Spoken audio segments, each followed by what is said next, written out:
찬양 중에 누가 솔로를 하면 누가 부르는가 싶어서 전부 목을 빼서 우리 김정광 집사님이세요. 김정광 집사님, 그리고 최윤희 집사님. 궁금해요 또? 이렇게 서로 찬양을 잘 이렇게 또 듣는 것도 우리 함께 마음을 써서 또 찬양을 드리는 것과 같습니다. 우리가 지금 히브리서를 읽고 있습니다. 히브리서.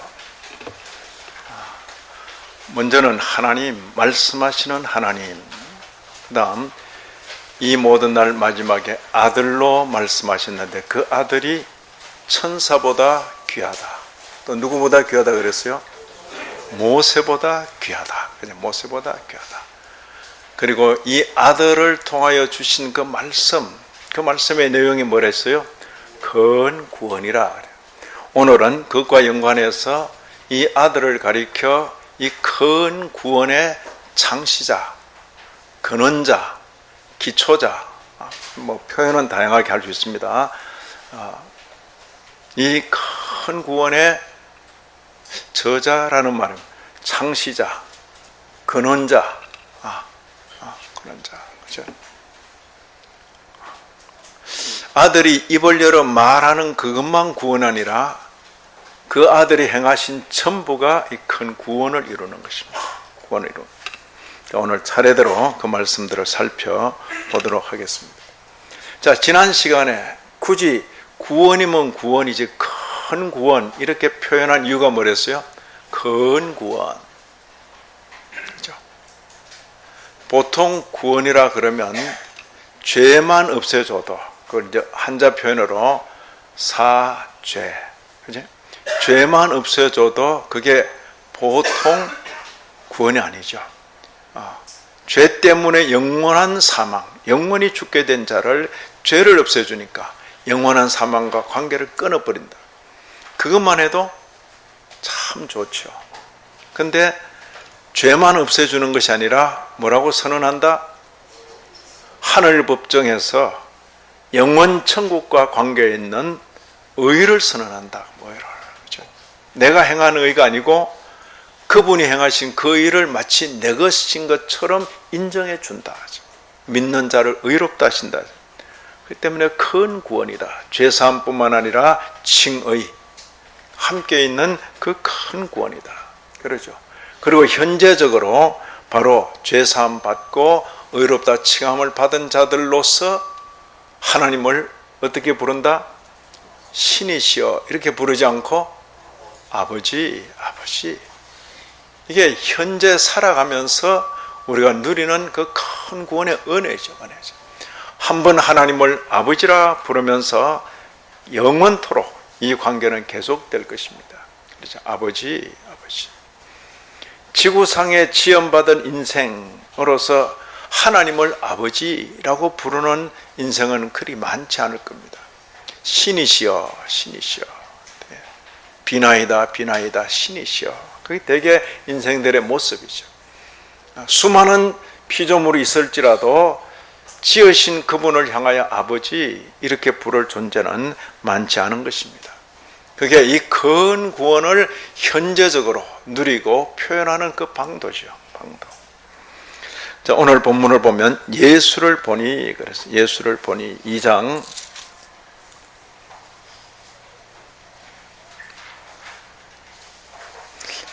9절. 오늘 제목은 2장 10절에서 나온 겁니다. 그러죠? 그러므로 만물이 그를 위하고 또한 그로 말미암은 이가 많은 아들들을 이끌어 영광에 들어가게 하시는 일에 그들의 그다음 뭐랬습니까? 구원의 창시자를 구원의 창시자. 이건 이제 이번 번역에 나오는 겁니다. 전에는 그들의 구원의 주를 이 정도로 했어요. 근데 구원의 창시자 이렇게 보다 이제 원어에 가깝게 한번 번역을 하려고 시도를 한 겁니다. 자, 먼저 예수를 보니 9절에 예수를 보니.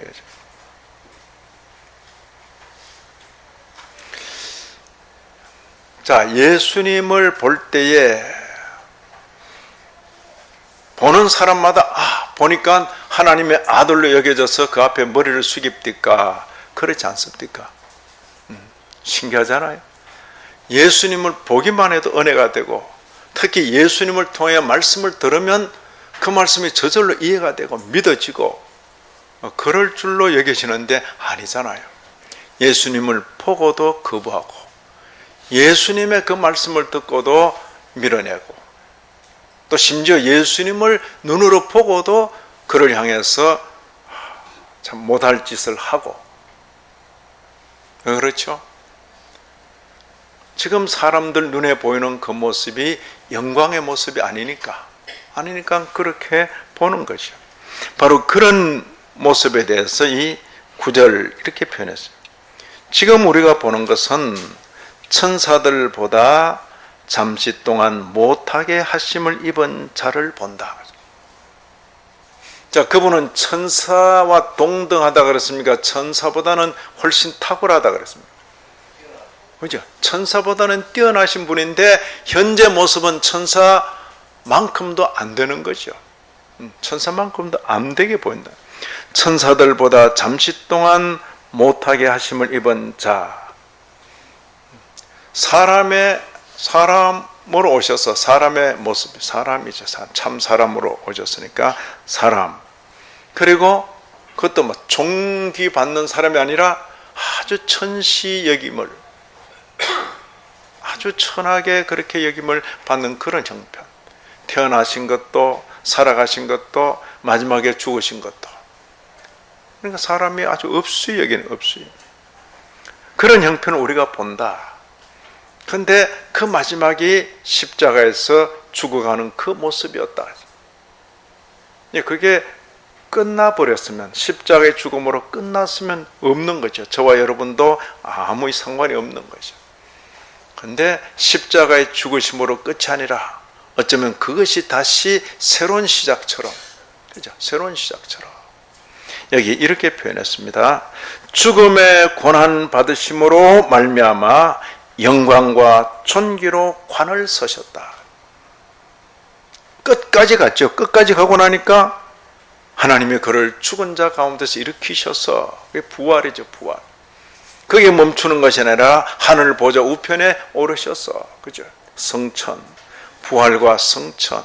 그래서 우리 주님과 관계에서 성육신, 그리고 고난 받으시고 십자가에 죽으시고 장사되고, 이게 이제 낮아지신, 그걸 뭐라 그러죠? 신학적인 용어로 비하, 낮아지셨다. 그죠? 낮아지셨다. 우리 주님의 두 신분 말할 때 비하, 그리고는 죽기까지 복종하셨다. 죽으셨다. 장사 지낸 바 되었다. 끝이 아니라 그게 새로운 시작이죠. 그를 죽은 자 가운데서 일으키셔서 부활이죠, 부활. 부활은 지금이나 그때나 마찬가지로 낯선 것이요. 우리가 경험하기 어려운 거죠. 그러나 한 번 부활, 그걸 계기로 한 번 생명을 받은 모든 인생들은 예수처럼 다시 살 것이다. 부활의 첫 열매라, 이렇게 표현하는 거죠. 이게 전 인류 역사를 통해서 하나님께서 이끌어 가시는 섭리 방식이다. 그죠? 부활의 첫 열매라, 그렇게 표현해요. 자, 여기 죽음의 고난 받으심으로 말미암아 영광과 존귀로 관을 서신 예수를 보니, 그걸 지금 말하는 것입니다. 예수님. 제자들이 보았던 모습도 부활 이전까지는 어때요? 영광스러운 모습입니까? 비천한 모습입니까? 비천하죠. 사람들이 막 반응이 엇갈리는 거죠. 사람들이 겉으로 봐서는 끌릴 게 아무것도 없다 할 정도로, 이런 성경의 표현에 비하면 예수님 초상이라고 그려놓은 게 너무 인물이 잘나셔서 가짜일 수 있어요. 그러니까 그런 거 한동안은, 우리 이제 한국 기독교 역사 속에서 한동안은 그런 서양에서 들어온 예수님 초상 그림 있죠. 그래서 뭐 이 십자가에 뭐 가시관 서고 있는 걸 탁 이렇게 겟세마네에서 겟세마네에서 기도할 때는 가수가 나섰죠. 그래. 하여튼 그런 조합들을 대개 이제 성도들 가정에 이렇게 보면 자기 가족 사진 옆에다가 탁 이렇게 걸어놨어요. 대개. 저도 어릴 때 그런 그림을 봤죠. 봤는데 어느 날부터 그게 싹 우리 주변에서 사라졌어요. 네. 이제 저희 어른께서 말씀을 깨닫고 이게 아닐 수 있다. 아닐 수 있다. 그 모습에 익숙했는데 그 모습 아닌 다른 모습으로 우리 곁을 지나가시면 알아본다 못 알아본다.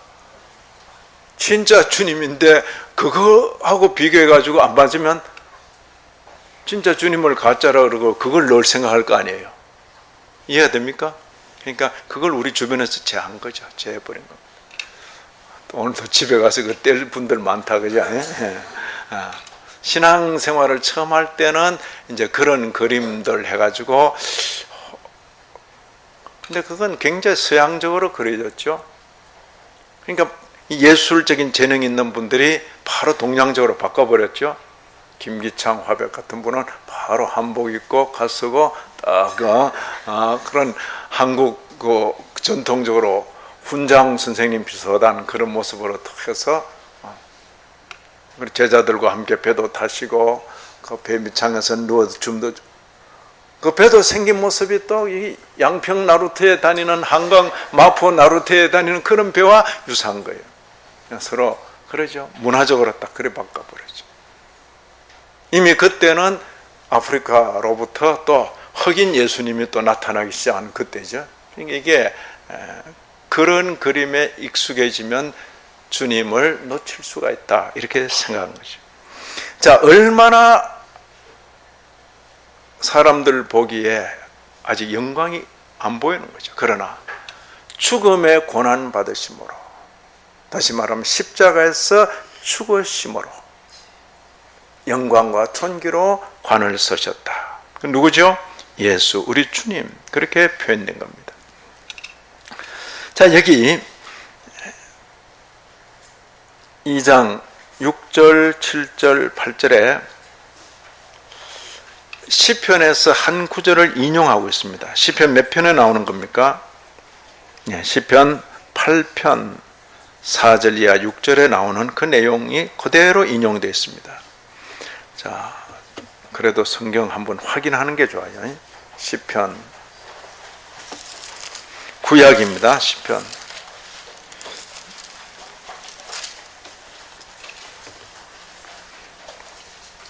어떤 목사님이 잠언서를 읽으세요. 그러니까 목사님 잠언서는 어디서 삽니까? 이렇게. 자, 시편 8편 구약에 있어요. 시편 8편 구약 807쪽 전에 누구의 시로 되어 있습니까? 다윗의 시. 다윗의 시. 다윗을 통해서 이런 시가 남겨졌는데, 여호와 우리 주여, 주의 이름이 온 땅에 어찌 그리 아름다운지요. 주의 영광이 하늘을 덮었습니다. 이렇게 시작되죠. 4절, 사람이 무엇이기에 주께서 그를 생각하시며, 인자, 사람의 아들이 무엇이기에 주께서 그를 돌보시나이까. 이건 인간 일반, 인생 일반을 두고 그대로 적용할 수 있는 그런 표현입니다. 다윗 자신을 하나님 앞에서 이렇게 볼 수 있는 겁니다. 사람이 무엇이기에, 사람의 아들인 나 같은 존재가 무엇이기에 그를 하나님보다 조금 못하게 하시고, 사람의 모습이죠. 천사라는 걸 이 새로운 번역에서는 하나님 이렇게 또 한 번역을 해본 겁니다. 영화와 존귀로 관을 씌우셨습니다. 조금 못하게 하시고 영화와 존귀로 관을 씌우셨습니다.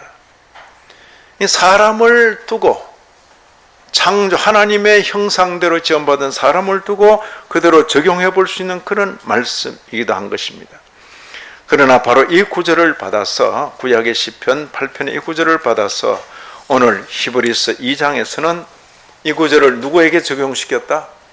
예수 그리스도 우리 주님에게 적용시킨 거죠. 그래서 여기 시편에는 나오지 않는 내용이 뭐죠? 9절에 죽음의 고난 받으심으로 말미암아. 자, 시편에 그 내용이 있어요, 없어요?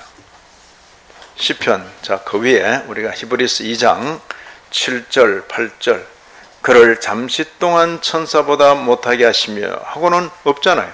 영광과 존귀로 관을 씌우시며 이렇게 되어 있죠. 히브리서 2장에서는 바로 그 구절을 해석하는 거죠. 어떻게 해요? 어떻게 영광과 존귀로 관을 씌우셨는가? 어떻게 해요? 어떻게 해요? 9절 죽음의 고난 받으심으로 말미암아. 그래서 이렇게 해석하면서 이 구절을 누구와 적용시킨다? 예수 그리스도. 그래서 이 시편 8편이 예수 그리스도를 이렇게 가리키는 메시아 시로 그렇게 여겨질 수가 있는 것입니다. 성경이 성경을 그렇게 인용할 때는 그걸 아주 존중히 여길 필요가 있는 것입니다.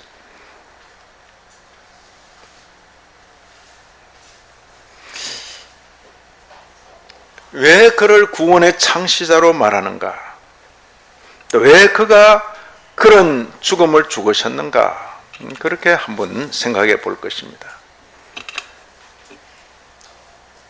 그가 왜 사람이 되셨는가?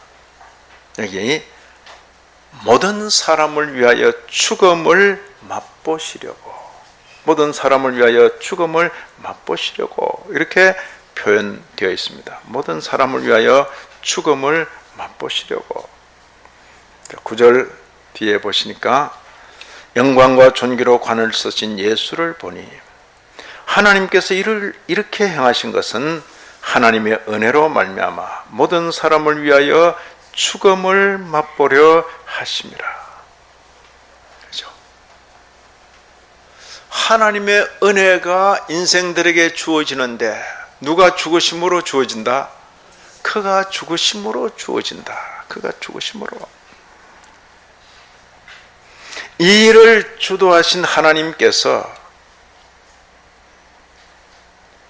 고난을 통하여 그를 온전하게 하셨다. 이렇게 또 표현하는 거예요. 고난을 통하여 그를 온전하게 하셨다. 그 아래로 쭉 보시면 그러므로 10절 봅니다. 만물이 그를 위하고, 자, 만물이 그를 위하고, 그가 누굴까?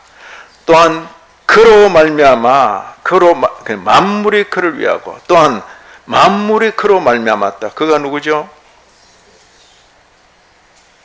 자, 조금 더 봅니다. 자, 만물이 그를 위하고, 또한 그로 말미암은 이 누구죠? 많은 아들들을 이끌어. 아들들의 아버지로 불리우겠죠. 영광에 들어가게 하시는 일에 그들의 구원의 창시자, 이 또 누구시죠? 예수님. 자, 많은 아들들은 누굴까요? 성도들. 그들의 구원의 창시자 예수님, 또 많은 아들들, 이 예수로 말미암아서 구원에 이른 많은 아들들. 이 일을 주도하시는 분은 누구시다? 성부 하나님이시죠. 만물이 그를 위하고 또한 그로 말미암은 이 누굴 가리킵니까? 성부 하나님을 가리키는.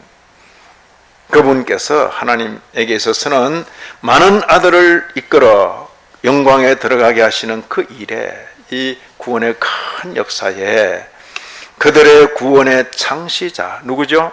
예수 그리스도를 어떻게 해요? 고난을 통하여 온전하게 하시는 것이 그분에게 합당하다 그랬어요. 그게 그분의 뜻이다. 그게 그분의 경륜이다. 그게 그분의 섭리다. 그런 뜻이죠. 자, 10절을 다시 봅니다. 그러므로 만물이 그를 위하고 또한 그로 말미암은 이 누구죠? 하나님, 성부 하나님이시죠. 하나님께서 많은 아들들을 이끌어 영광에 들어가게 하시는 일, 이게 뭐죠? 큰 구원의 역사죠. 바로 이 큰 구원의 역사에 히브리서를 기록한 이분도 포함되어 있다. 그런 자부심이죠. 그렇죠? 초대교회 많은 성도들도 포함되어 있고 이 히브리서를 읽는 모든 성도들이 이 구절을 읽으면서 내가 바로 이 많은 아들들 속에 내가 속해 있구나 느끼는 것입니다. 많은 아들들을 이끌어 영광에 들어가게 하시는 이 일에, 큰 구원의 사역에 그들의 구원의 창시자를 온전하게 하시는데, 어떻게 온전하게 하신다? 고난을 통하여. 이 고난이 그냥 이렇게 몇 대 맞고 마는 겁니까? 죽음을 맛본다. 죽음. 그게 아니고 완전히 죽는 겁니다. 그죠? 예. 고난을 통하여 온전하게 하시는 것이 하나님의 뜻이다. 그런, 됐습니까? 이런 구절들을 잘 살펴보면 좋겠습니다.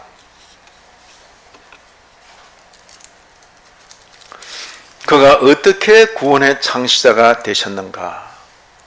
자, 이게 14절 이하입니다. 14절 이하. 여기 많은 아들들 했을 때는 누굴 가리킨다고요? 예수로 말미암아 구원의 큰 구원에 참여하게 된 성도들, 많은 아들들을 이끌어 영광에 들어가게 하시는 일에 그들의 구원의 창시자 누구시죠? 예수 그리스도. 자, 다시 설명합니다. 14절. 자녀들은 혈과 육에 속하였음에, 누구죠? 인생들, 저와 여러분 성도들. 물론 우리는 나중에 여기 가담돼요. 이 히브리서를 기록할 때는 우리는 안 보인다니까요. 안 보여요. 그죠? 1900년 전에 주고받은 문서인데 여기는 우리가 보이지 않아. 보이지 않죠. 그러나 후대의 이 히브리서 기록을 읽으면서 각 읽는 성도들이 내가 여기 포함되어 있구나. 그렇게 읽는 거죠. 그리고 저와 여러분도 상당히 역사에 일찍 온 인생이 아니라 거의 마지막 저녁 이렇게 파장하기 전에 이렇게 불리운 포도원에 불리운 그런 일꾼들처럼 역사에 거의 천년하고 다시 또 천년이 지나갈 이 무렵에 우리는 이 본문에 참여하게 되는 거죠. 하나님의 계획 속에서는 이미 다 들어있는데 사람 눈에는 안 보이고, 그리고 하나님의 계획 속에는 이미 있지만은 우리에게 적용될 때는 그만큼 시간이 필요한 거죠. 그죠? 만약 우리 주님께서 내가 다시 오리라, 속히 오리라, 그 말씀을 따라 속히 오셔가지고 AD 한 500년경에 주님께서 재림하셔 버리시면 저와 여러분은 상관이 있다 없다? 아무 상관없는 거죠. 그죠? 한 500년 더 기다려줄게. 그러고는 AD 한 1000년경쯤에 주님께서 속히 오셨다. 그러면 저와 여러분은 상관이 있다 없다? 없는 거죠. AD 1500년 정도, 종교계 그런 거 다 필요 없고 이제 내가 정리하자. 그럼 게임 껐다. 그러면 어때요? 그게 끝이라니까요. 그제서야 오래 참고 기다리사 아무도 멸망에 이르지 않게 하기를 원하시는구나. 다 구원에 이르기를 원하시는구나. 여기 하나님의 택한 백성들의 마지막 수가 차기까지 참고 기다리시고 또 기다리시고 하는 것을 볼 수 있는 거죠. 그죠? 우리가 재림의 주님을 얼마 기다렸다? 우리는 기다린 지 얼마 안 돼요.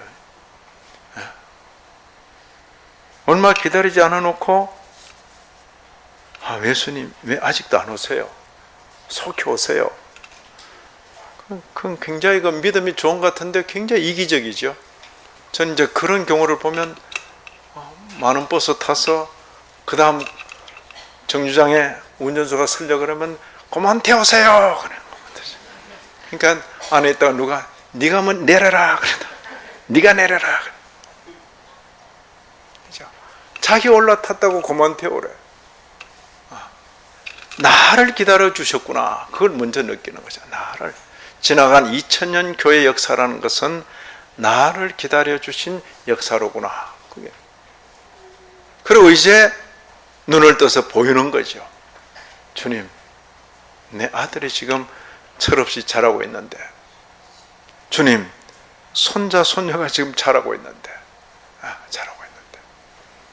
주님, 아직도 내 주변에 불신자들이 있는데, 조금만 더 조금만 더 기다려주세요. 오래 참고 기다리사. 그 말씀이 이제 이해가 되는 거지. 여기, 자녀들은 혈과 육에 속하였다. 그도 또한 같은 모양으로 혈과 육을 함께 지니신 것은, 이 표현은 뭔가 하니까 길게 써놨지만은, 그가 성육신 사람이 되신 것은 14절 죽음을 통하여 마귀를 멸하시기 위함이다. 죽음을 통하여 마귀를 멸하시기 위함이다. 참 역설적이죠.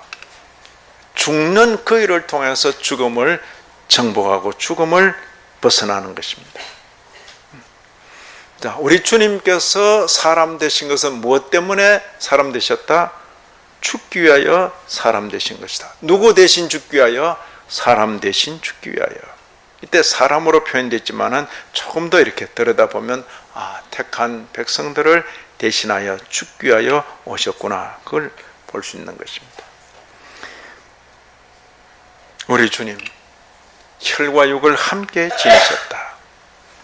죽기 위하여 오셨다. 죽기 위하여. 바로 그 죽으시는 그 일을 통하여 하시는 일이 마귀를 멸하시는 일이다.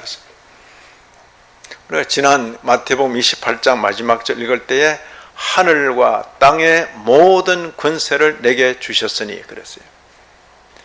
우리는 그 선언 이전을 살고 있는 게 아니라 그 선언 이후를 살고 있다 하는 것을 분명히 하셔야 돼. 하늘과 땅의 모든 권세를 내게 주셨으니, 그죠? 그 선언 이후를 살고 있어요. 바로 여기 표현도 마귀의 세력을, 마귀를 멸하시며, 마귀는 어떤 존재죠? 죽음의 세력을 잡은 자라. 죽음 가지고 사람들 위협하고 협박하는 거죠. 근데 이 마귀를 멸하시기 위하여서, 이때 멸하신다는 말은 마귀의 존재를 없앤다는 뜻이 아니라 마귀의 세력을 제압하시는 것, 그걸 말하는 것입니다. 자, 한편으로 마귀를 멸하시고 또 한편으로 종노릇하는 모든 자들을 놓아주려고. 왜 종노릇하죠? 죄 문제 때문에, 그리고 죽음의 위협 가운데. 여기 이 표현을 이렇게 했습니다. 15절 죽기를 무서워함으로 한평생 매여 종노릇하는 모든 자들을 놓아주려 하십니다. 이때 모든 자들이라 해서 한계없는 무제한적인 모든 자가 아닙니다. 그 다음 바로 제안을 했어요. 오직 아브라함의 자손을 붙들어 주려 함이라. 오직 택자를 위하여 그렇게 하신 것이다. 그런 의미죠. 모든, 하지만은 그 모든이 무제한이 아닙니다. 바로 제한을 그렇게 하고 있는 것입니다. 바로 이 일을 두고 속량, 대속 이렇게 표현하는 것입니다. 17절 그러므로 그가 범사의 형제들과 같이 되심이 마땅하도다. 이는 하나님의 일에 자비하고 신실한 대제사장이 되어, 이건 이제 다음 시간에 말씀드릴 거예요. 대제사장. 백성의 죄를 속량하려 하심이라. 속량이 뭐죠? 대신 빚을 갚아주는 거예요. 대신 죄짐을 갚아주는 거예요. 그래서 이걸 다시 풀었습니다. 우리 주님께서 큰 구원의 창시자가 되신 것은 그가 대신 죽어주심으로 큰 구원을 이루셨기 때문이다. 대속의 죽음, 그렇게 표현을 한 것입니다. 자, 오늘 본문에서는 구원의 창시자 이렇게 표현했는데 히브리서 12장 2절 한 번씩 12장 2절을 보시면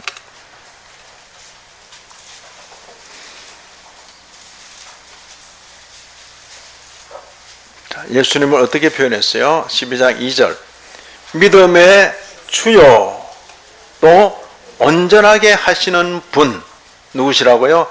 예수. 그죠? 믿음의 주. 오늘 본문에서는 구원의 창시자, 구원의 창시자. 예?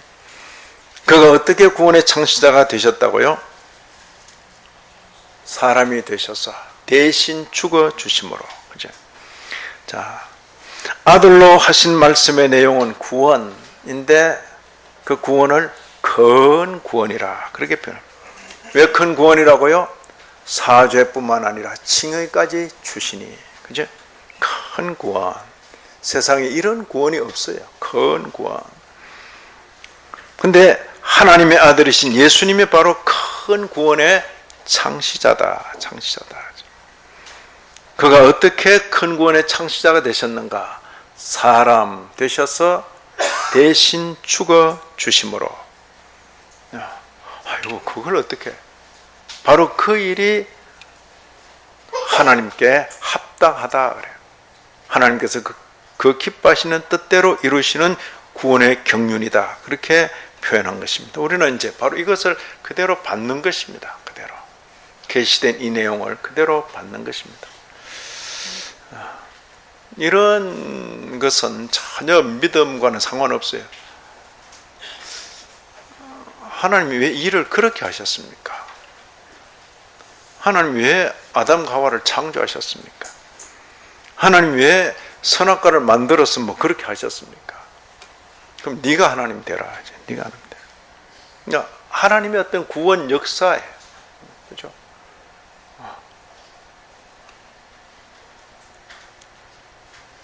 하나님께서 창조하시고 하나님께서 이 일을 이렇게 이루어 가시는구나.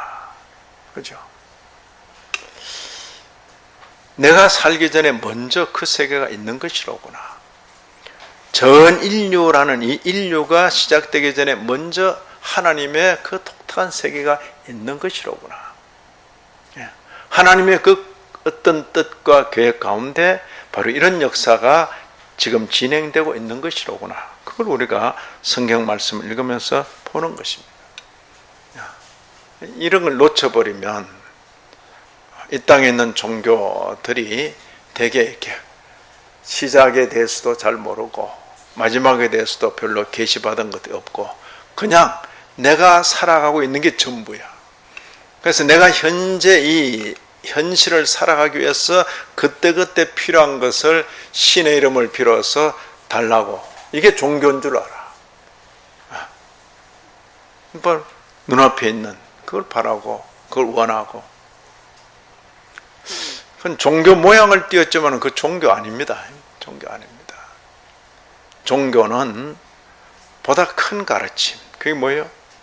기원에 대해서 그리고 종말에 대해서 그리고 인생 개인적으로 죽음을 앞당겨 놓고 생각하게 만들고 그리고 내 이전 그리고 나의 이 생애 이후 나는 이렇게 살아도 되는가? 최소한 그 정도 물을 수 있어야 그게 큰 가르침, 종교죠, 종교. 그런데 일반 종교들은 이 계시가 막혀 있으니까 그냥 그 정도에서 끝나죠.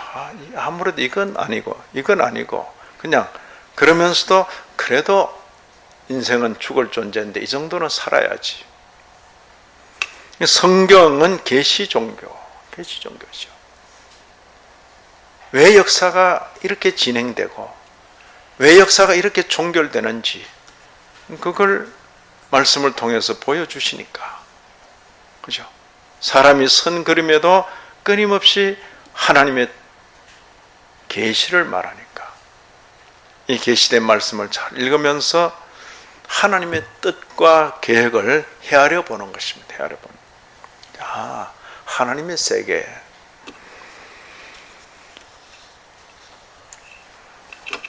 큰 구원 소식에 반색하고, 제가 반색 이런 표현을 썼어요. 지난 시간에 뭐랬어요? 등한히 여기면, 그래, 등한히 여기면, 시큰둥하게 여기면. 오늘 새벽에는 어떤 표현을 읽었습니까? 예?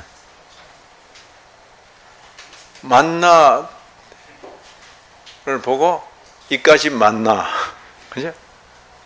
처음에 만나가 처음 내리던 그 이른 아침의 감격은 이루 말할 수 없죠. 근데 그것도 먹으니까 그 다음에 뭐예요? 이것밖에 없습니다. 이것밖에 이래 하다가 나중에는 한 40년 지나고 나니까 그죠?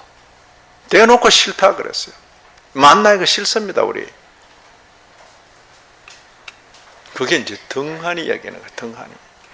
큰 구원, 그 구원의 창시자, 큰 구원의 소식에 반색하는 반색. 와, 반색합니다. 그 구원의 창시자 예수 그리스도를 내 인격의 주로 모시는 게 중요합니다. 주로 모시고. 그죠? 그가 사람 되셔서 나의 모든 죄짐을 대신해서 죽으셨구나. 그분을 나의 인격의 주로 모시는 겁니다. 주로. 내가 부르려고 예수 부르는 것이 아니라 그가 나를 마음껏 쓰시라고. 그죠? 왜냐하면 내 생명의 주이시니까. 그죠? 당연히 죄 때문에 죽을 나를 날 대신해서 죽으시고 내게 영원한 생명을 주셨으니까 그를 내 인격의 주로 모시고 사는 것이 중요한 겁니다. 그리고 그를 즐거워하고 그리고 그를 자랑하고 그렇죠? 자, 성수지원교회 성도님들 그렇죠? 우리 찬양대원들 그리고 함께 있는 우리 모든 성도님들